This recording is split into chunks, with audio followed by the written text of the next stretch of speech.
جب سے امریکہ نے اپنی آرمی کو افغانستان سے نکالا ہے تب سے ساری دنیا کی نظریں افغانستان پر ٹکی ہوئی ہیں کہ ان کا مستقبل کیا ہوگا۔ اور سب سے اہم سوال جو کہ لوگوں کے ذہن میں موجود ہے کہ بدری 313 بٹالین اچانک کہاں سے پیدا ہوئی اور کیسے سامنے آ گئی۔ السلام علیکم ناظرین، NRTV کی ویڈیوز میں آپ کو خوش آمدید کہتے ہیں۔ افغان طالبان کے کابل پر قبضے کے بعد شہر کی سیکیورٹی بدری یونٹ 313 کے حوالے کر دی گئی ہے، جو کہ روایتی شلوار قمیص کی بجائے مخصوص وردی میں ملبوس ہیں اور جدید اسلحے سے لیس ہیں۔ بدری 313 یونٹ کی مختلف ویڈیوز طالبان کی جانب سے وقتاً فوقتاً جاری ہوتی رہی ہیں۔ عملی طور پر وہ میدان میں پہلی دفعہ کابل میں نظر آ رہے ہیں۔ طالبان کی جانب سے بدری 313 یونٹ کے اہلکاروں کو کابل میں تمام حساس مقامات پر تعینات کر دیا گیا ہے، جن کی وضاحت طالبان کے روایتی جنگجوؤں سے بالکل مختلف ہے۔ طالبان کی پہچان عام طور پر شلوار قمیص سے کی جاتی ہے، مگر طالبان کی بدری 313 یونٹ کی بٹالین فورس کا لباس بالکل مختلف ہے، جبکہ اس یونٹ کا نام بھی غزوہ بدر کی نسبت سے رکھا گیا ہے، جس میں 313 صحابہ کرام شریک ہوئے تھے۔ یہ فورس انتہائی تربیت یافتہ اور جدید ترین فوجی ساز و سامان سے لیس ہے، اور ایسا لگتا ہے کہ وہ اشیاء امریکی اور افغان فوج کے زیر استعمال رہ چکی ہیں۔ طالبان کی جانب سے جاری کردہ ویڈیوز میں بدری 313 فوجیوں کو عام پگڑی کی بجائے فوجی ہیلمٹ اور سن گلاسز، بلٹ پروف جیکٹس اور جدید امریکی اسلحہ سے لیس دیکھا جا سکتا ہے۔ افغان حکومت کی طرف سے پہلی دفعہ اس فورس کو سیکیورٹی کے لیے تعینات کیا گیا ہے۔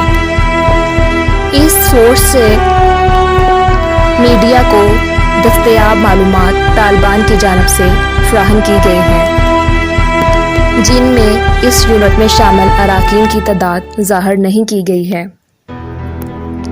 طالبان کے اندر اس قدر جدید طریقے سے تیار کردہ فورس کب سے آگے بڑھ رہی تھی، کوئی بھی نہیں جانتا تھا۔ یہ طالبان کی فورس کہاں سے آئی ہے، اس قدر سخت ٹریننگ انہوں نے کہاں سے لی ہے، ساری دنیا اس بارے میں حیران ہے۔ یہ ٹریننگ دنیا کے ہائی کلاس کنٹریز اور سپر پاور جیسے کہ امریکہ جیسے کنٹریز میں تو دی جاتی ہے، لیکن عام ممالک میں اس طرح کی ٹریننگ نہیں دی جاتی۔ اب سب سے اہم سوال یہ ہے کہ اس فورس کا کام کیا ہوگا۔ اس فورس کا کام یہ ہوگا کہ یہ فورس مذہبی مقامات کی حفاظت کرے گی۔ جتنے بھی چیریٹی پروگرامز ہیں، جن میں سکولز، ہاسپٹلز اور بہت سارے اور چیریٹی پروگرامز جو چل رہے ہیں، وہاں پر ان سب کی حفاظت کرے گی۔ بارڈر کی حفاظت بھی بدری 313 کے حوالے ہی ہوگی۔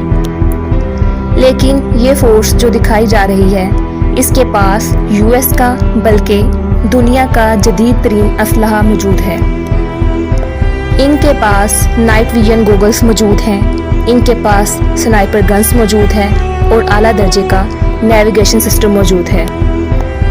اور یہ بات شوق کر رہی ہے مجھ کو، آپ کو اور ساری دنیا کو، کہ ہم نے آج تک طالبان کا جو امیج بنائے رکھا ہے، وہ طالبان کی اس بٹالین کے بعد امید ہے کہ ختم ہو چکا ہوگا۔ اس کو دیکھنے کے بعد اشرف غنی جتنی بھی ہو سکے کوشش کر رہے ہیں کہ دنیا کو ڈرایا جائے اور بھارت جیسے ممالک کی سپورٹ حاصل کر سکے، جو کہ اشرف غنی کو افغانستان میں اپنی حکومت قائم کرنے میں مدد دیں۔ انہوں نے نیکسٹ وارننگ بھارت کو دی ہے کہ اگر میری حکومت قائم نہ رہ سکی تو آپ کشمیر کو بھول جائیں، کیونکہ طالبان کا اگلا ٹارگٹ کشمیر ہے۔ اور یہ بات کسی حد تک وارننگ ہی نہیں بلکہ ٹھیک بھی ہے، کیونکہ جو فورس وہاں پر اکٹھی ہوئی ہے اور جو سپورٹ ان کو وہاں پر موجود ہے اور جو ان کی نیت ہے، تو وہاں پر ایسی چیزیں ہم نے پہلے بھی سنی ہیں کہ جیسے ہی افغانستان کا پروجیکٹ ختم ہوگا تو ان کا جو بھی فارمولا ہے اس فارمولے کو بہت سارے کنٹریز اڈاپٹ کرنا چاہتے ہیں. اس میں فلسطین اور کشمیر بھی شامل ہیں. کابل میں حکومت قائم ہونے کے بعد وہاں پر ڈیفرنٹ ایکٹیویٹیز نظر آئیں گی جو کہ پاکستان اور چائنا بھی چاہے گا کہ وہاں پر ہوں. لیکن یہ بات بھی ہمارے علم میں آ چکی ہے اور بھارت بھی اچھے طریقے سے جانتا ہے کہ جس طاقت نے 48 ملکوں کو بھگا دیا ہے اس کے سامنے اپنی فوج کو اتارنا بہت ہی فضول بات ہوگی. بھارت ایسا ہرگز نہیں کرے گا.